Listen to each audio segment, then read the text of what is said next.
Hello and welcome everyone. I'm at new place and now I can speak freely. Whoops.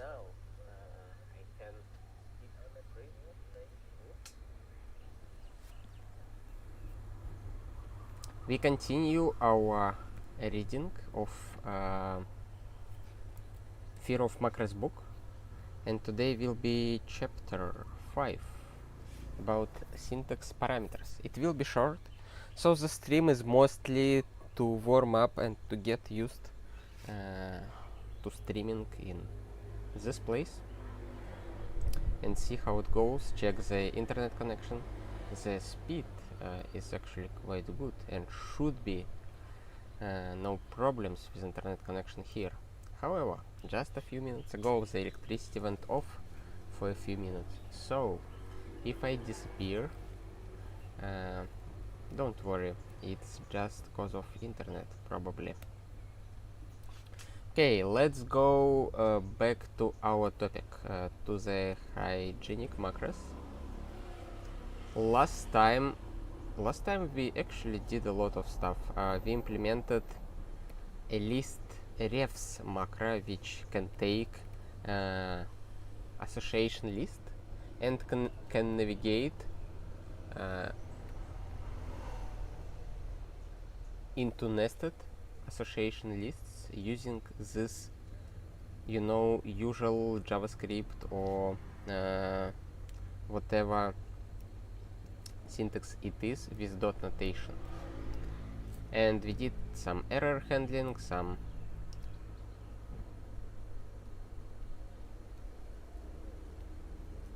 parsing of the syntax and all that fancy stuff. If you didn't see the stream, I recommend you to look at it. It has a bit quiet sound, but the content is good. And we of course did everything in Guile and rewrote all the parts that didn't work, all the parts that like Racket specific to the Guile versions of it. So today we talk about syntax parameters. I don't know yet what it is, but let's see.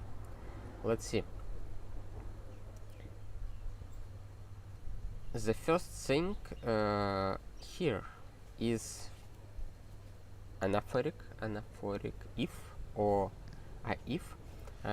It's probably the version of if which tries to assign the first value to the variable,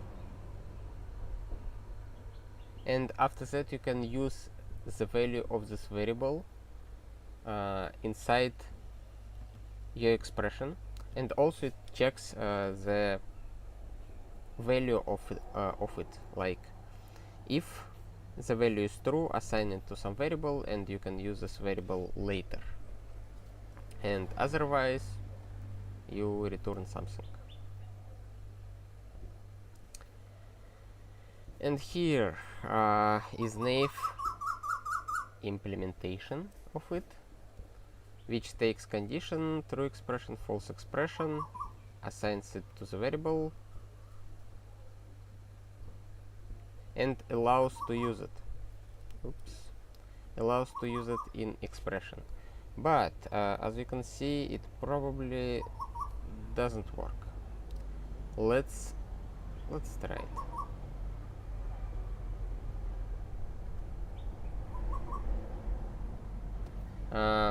The reason for such construction is to avoid adding unnecessary wrapping into let with temporary variable, so it's just a convenience macro to reduce some boilerplate. Of course it doesn't work, but why? Let's see.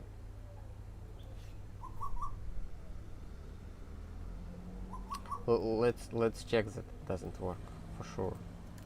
I think we need to create one more model,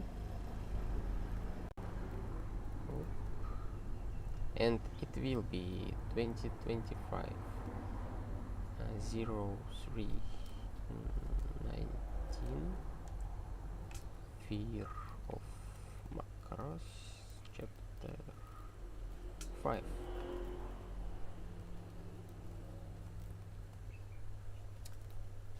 Okay, now let's insert the syntax and let's connect to the REPL and let's evaluate it. It evaluated successfully, and let's try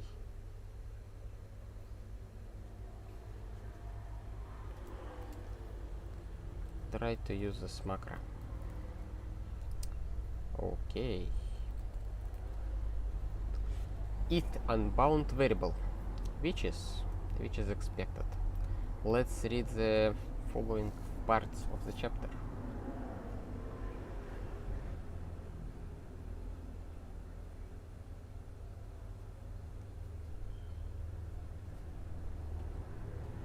Oh, you can probably curious why I stream so early. It is because I'm in UTC -7 time zone, so it's already 9 o'clock for me, and probably it's a night for you if you are from Europe. And I'm not sure what time it is for people from States, because it has a lot of time zones. But anyway, you probably will be watching this stream in the recording.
Okay,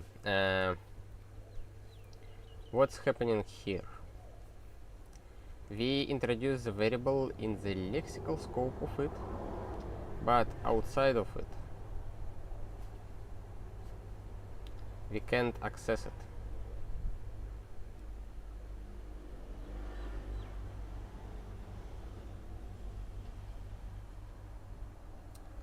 And now, the after mentions define syntax parameter.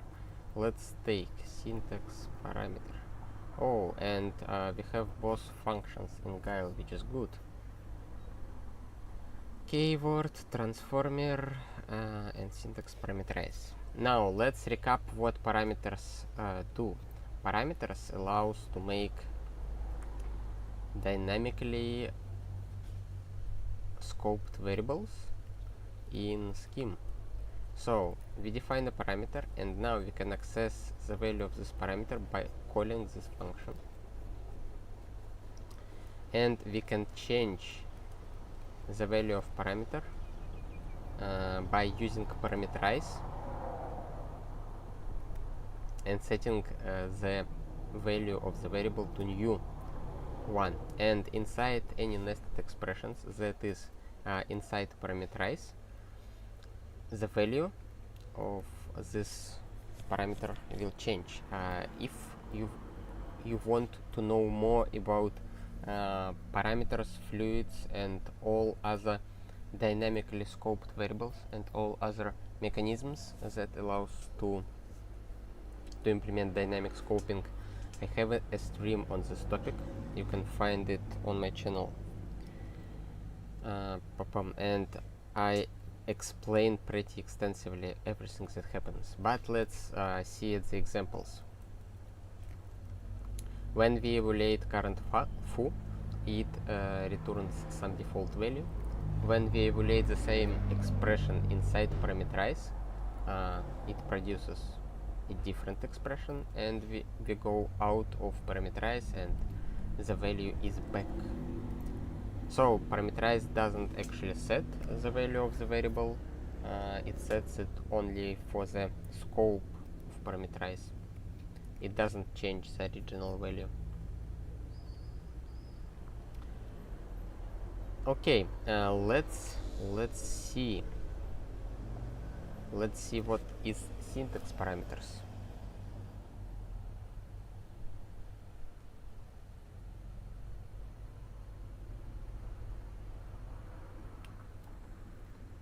Okay, we define it as error by default. So if somebody uses it outside of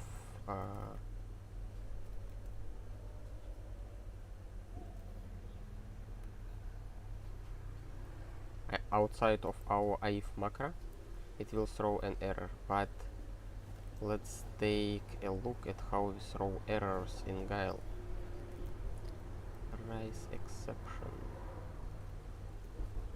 Pum pum pum pum pum pum. Make syntax like this. stx. Make syntax error. Form subform. I guess we can use just false here, right? Make exception with message. We need to import something. I guess ICE9 exceptions will be enough. Compound exception component can only be used inside a if subform false. Good works. It works for us. Now define syntax rule. By the way, define syntax rule.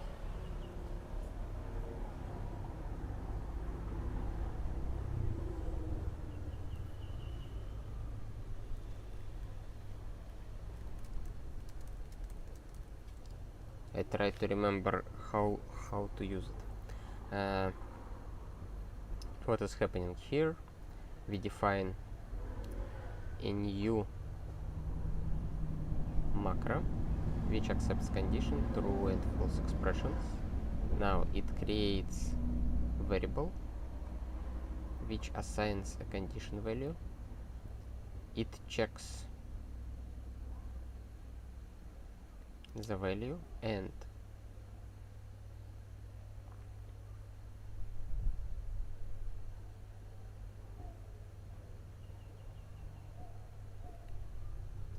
if it's true, it uses syntax parameterize and sets it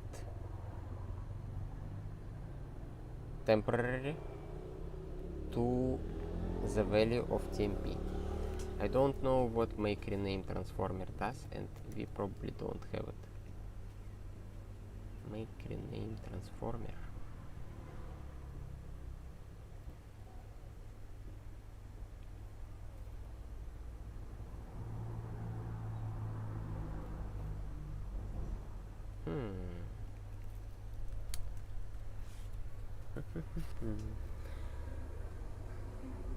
And here, where the hard part starts, I guess.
I'm curious how the function make a rename transformer works. Probably the implementation should be not very hard. Can we jump to the source code? Please. I would like to look into it. No? No reference to the source code? Oops.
Define syntax rules.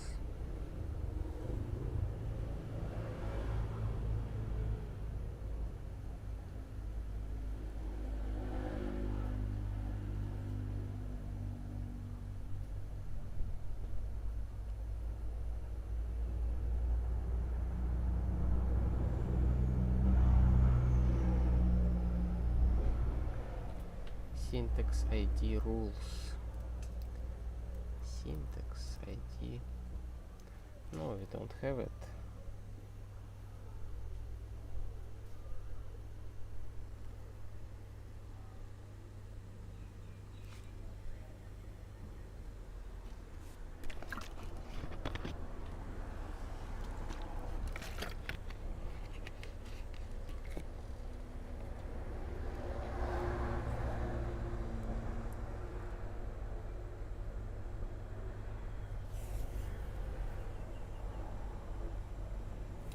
Okay, it can be just syntax rules, I guess. Rename transformer. If I understand correctly, we can implement it as syntax rules. Actually, I already forget all the stuff we used in the previous chapter. So let's see. Let's see what we have here. Syntax case. We had a syntax case. Do we have syntax rules example? I still confused, like all that naming, all those options still not clear to me. Syntax case X.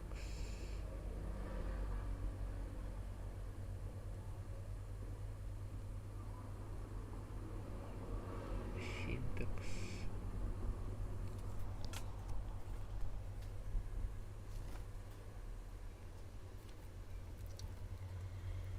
Fear of macros.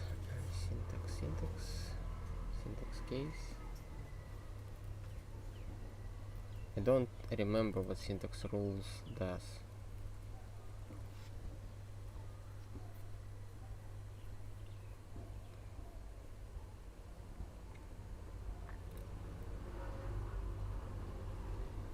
Show me the example.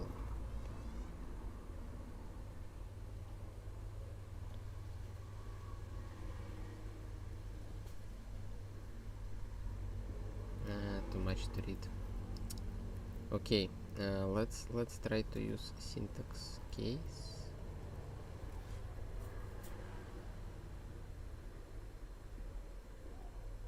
However, maybe we can use syntax rules. I just trying to come up with something TMP,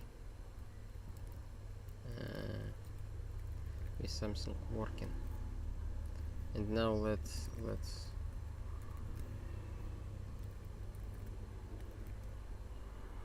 see what's the error. Source expression failed to match any pattern. Okay. Syntax rules.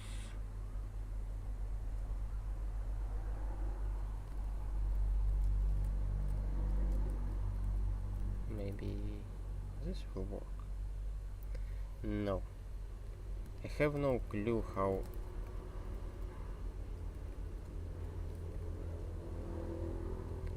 The procedure which accepts X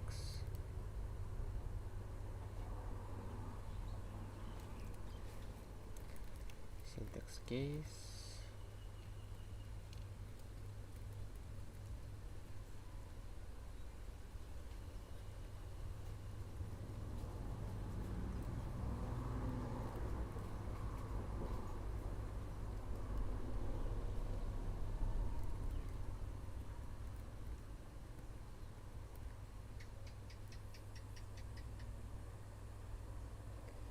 invalid literals list syntax case. Oh, we have the example of usage syntax, pom and pattern like this.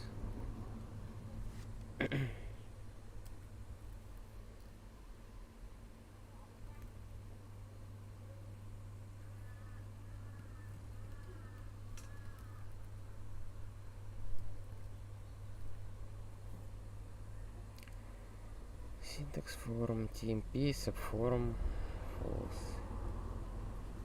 Reference to identifier outside its scope. Don't want to read the whole paper to figure out how to do so. The good thing here is that when we solve this problem,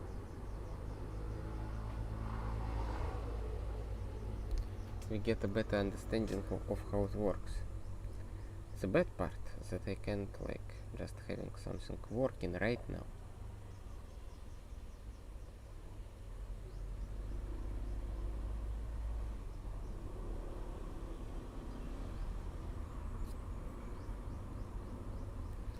Also, the sad part about all this hygienic macros that you need almost a PhD to be able to use it correctly and like in a meaningful way.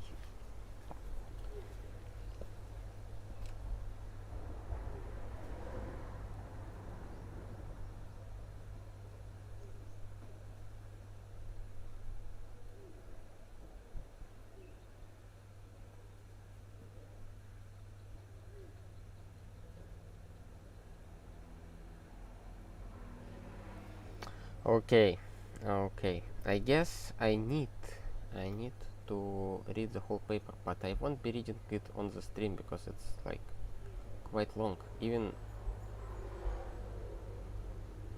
like the first few parts already quite long. So I guess I will read this paper and come back on the next stream where I have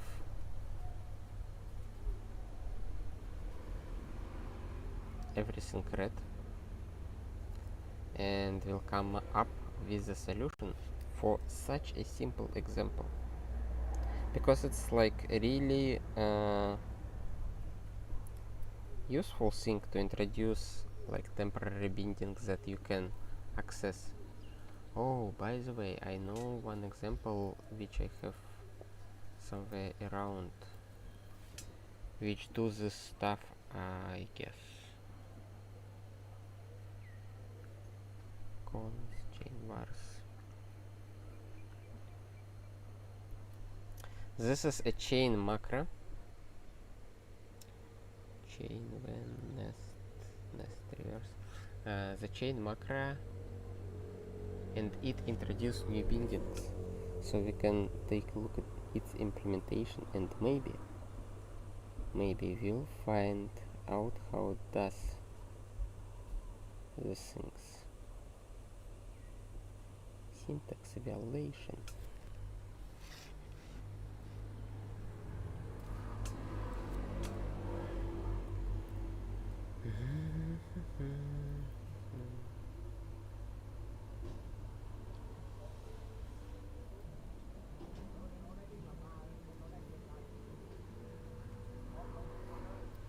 Let's try to understand how it works.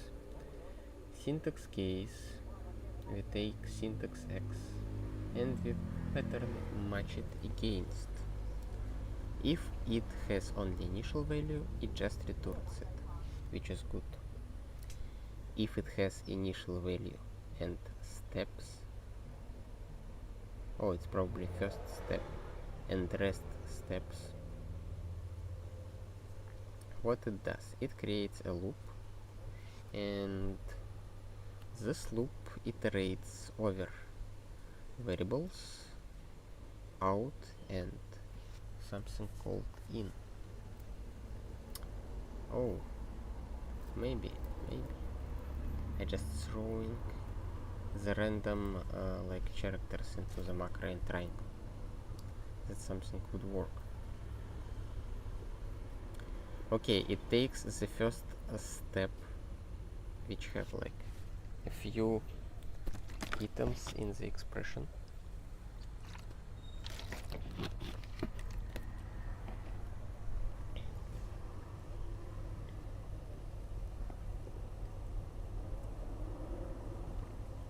And it does another pattern matching against it. The pattern is following. Oops.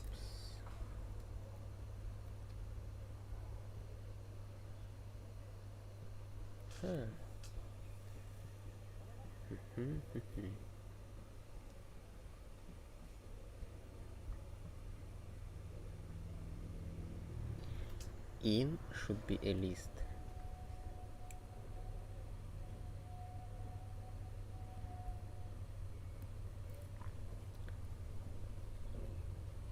If you can see the difference, it's 3 dots, but this one it's just ellipses, like it's one character. Get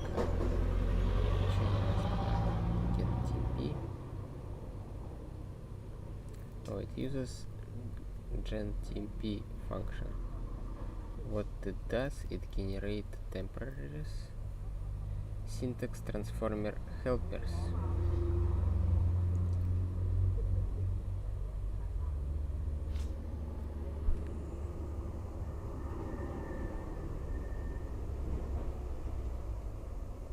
It's so much stuff in this world of hygienic macros that is not yet covered in the book, and probably won't be covered in the future parts of it. Define values, robust macros, syntax parse.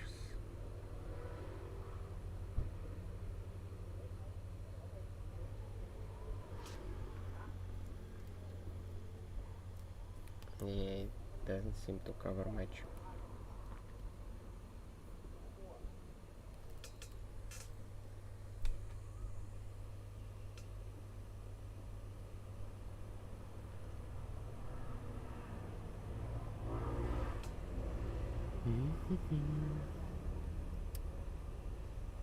We match the first expression,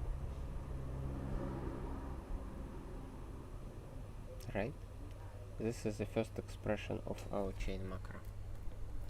It will be like chain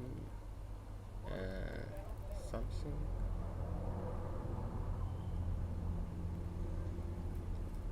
After that, like display something. Okay. And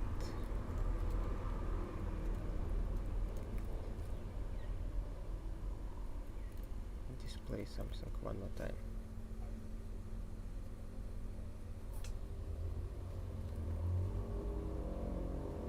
Oh, it will display the return value of this thing. By the way, macro expand.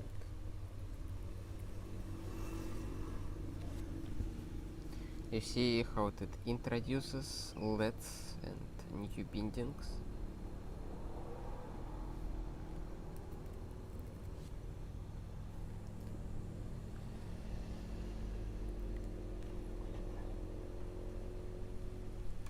This is due to Gen TMP, I guess.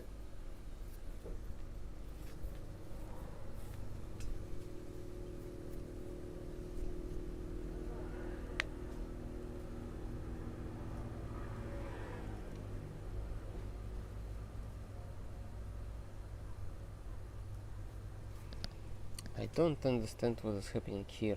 We take the first step, because initial value, first step, and rest. We take this whole expression and we trying to match it against this thing, which is u, which should be underscore, and ellipses, which should be ellipses. Free identifier underscore,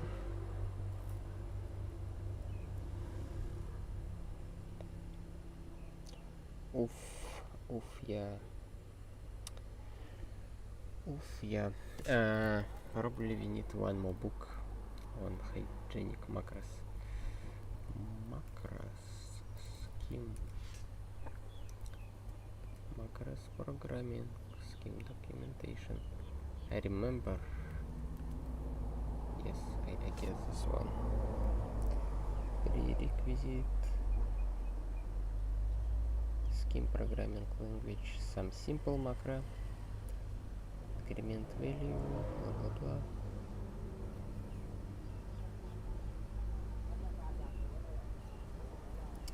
Yeah, I guess this book what we need in the future.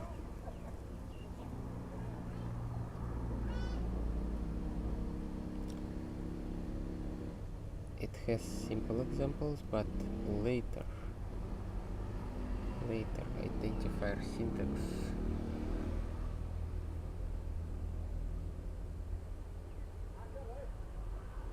It will become much more involved. And it's more comprehensive. Much more comprehensive. By the way, there's another place where we can read about macros. The scheme programming language.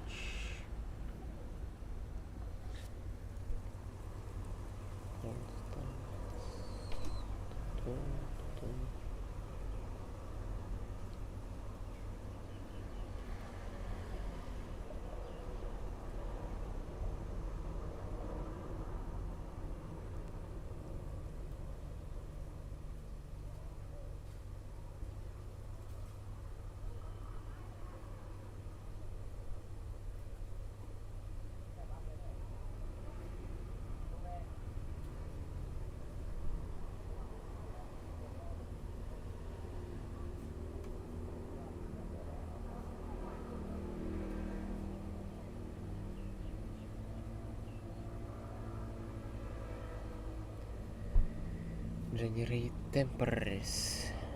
Examples.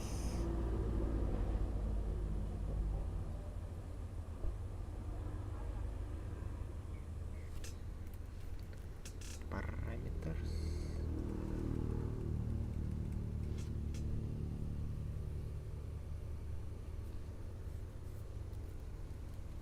Do you have parameters here? Syntax parameters. Fluid let syntax, X identifier syntax, let syntax.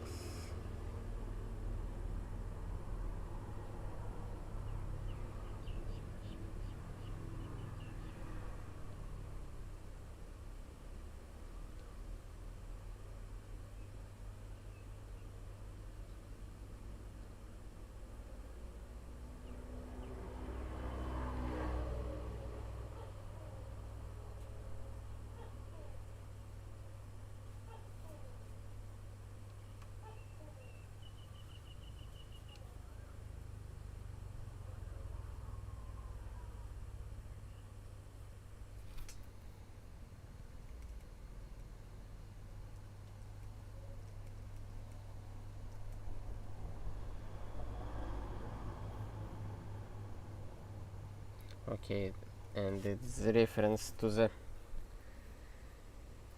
article we have here.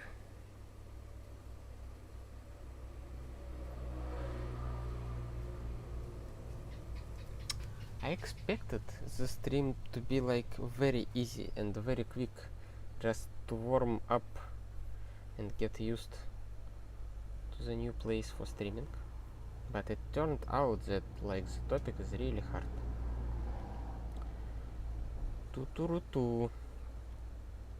What we do? What my idea on what we can do?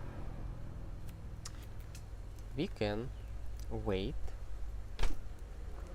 while I finish to reading the paper, and we make another stream on syntax parameters where I will be more knowledgeable and will be able to solve this example. And also it's a bit too hot here, even at 9 o'clock in the morning, so I feel a bit uncomfortable. Yeah, I think that's the right way to do things, and I will finish today's streams right now when we didn't achieve much except of understanding of our limited capabilities to understand macros and syntax parameters, and yep, that's also a result. We understood our limitations, and we will work out on them and will come more knowledgeable later. Okay, thank you very much for joining me today. I hope it provided like any sense to you, maybe something useful, and I will prepare for the next stream, and we'll see you in a bit. Bye.